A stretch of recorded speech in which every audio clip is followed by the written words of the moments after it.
बहुत बड़ी खबर, जी न्यूज की एक्सक्लूसिव खबर है। जी न्यूज के पास शिकायत की कॉपी है।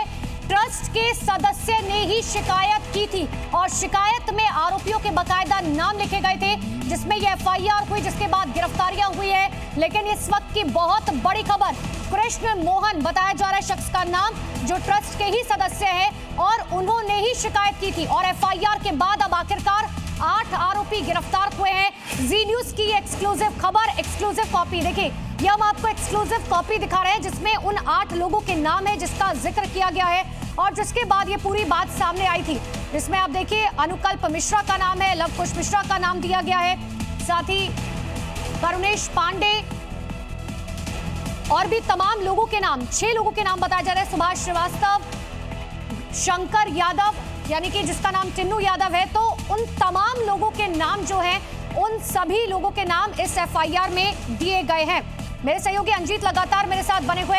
अंजीत, जिस बात का जिक्र हम सुबह कर रहे थे कि ट्रस्ट के ही सदस्य ने जो है शिकायत की थी, जिसके बाद आखिरकार एफआईआर हुई, क्योंकि हर कोई इतने दिनों से पूछ रहा था कि चंदा चोरी हुआ तो एफआईआर क्यों नहीं हो रही।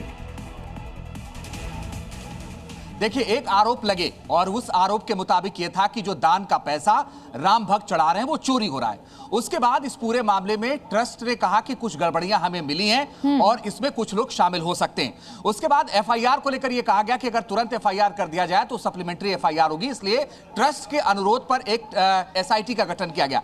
एसआईटी ने कुछ नामों का जिक्र किया और एसआईटी ने इस पूरे मामले में गड़बड़ी पाई और जिन नामों का जिक्र संभवतः एसआईटी ने गड़बड़ी में किया है उन सबकी गिरफ्तारी हो रही है। दूसरी तरफ जैसे ही एसआईटी की रिपोर्ट आई उसी के आधार पर फौरन एफआईआर दर्ज कर ली गई है। अब इसमें जरूरत पड़ेगी तो बहुत सारे सोर्सेज ये कहते हैं कि अगर जरूरत पड़ेगी तो इसमें ईडी भी शामिल हो सकती है, इसमें सीबीआई भी शामिल हो सकती है, यानी अगर जरूरत पड़ी तो बड़े एजेंसियों की मदद भी इस पूरे मामले में ली जा सकती है। लेकिन एक और बात मैं यहाँ पर समझना चाह रही हूँ, क्योंकि सुबह ही विशाल रघुवंशी ने जानकारी दी थी, क्योंकि ये पूरा मामला ट्रस्ट का था, इसीलिए जो शिकायत की जानी थी वो ट्रस्ट की तरफ से की जानी थी। इतने दिनों से शिकायत नहीं हुई, अब जब शिकायत हुई तो ट्रस्ट की तरफ से ही की गई, लेकिन चंपत राय का नाम उसमें नहीं आया, अनिल मिश्रा का नाम सामने नहीं आया, जिसके बाद विपक्ष भी ये सवाल उठा रहा था कि अगर ट्रस्ट के बंदे ने शिकायत की है तो वो ट्रस्ट के महासचिव का नाम एफआईआर में क्यों लिखेगा।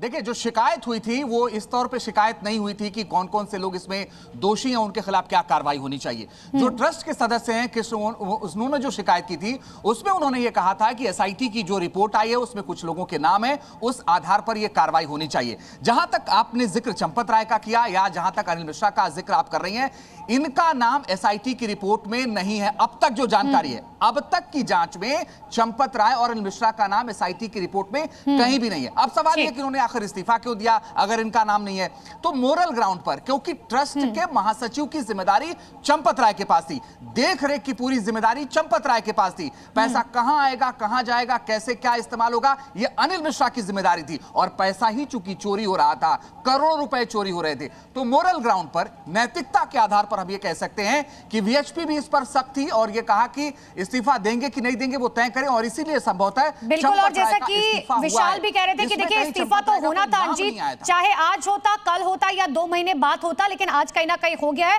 ऑफिशियल कंफर्मेशन बाकी है। बहुत बहुत शुक्रिया अंजीत आपका तमाम जानकारी के लिए।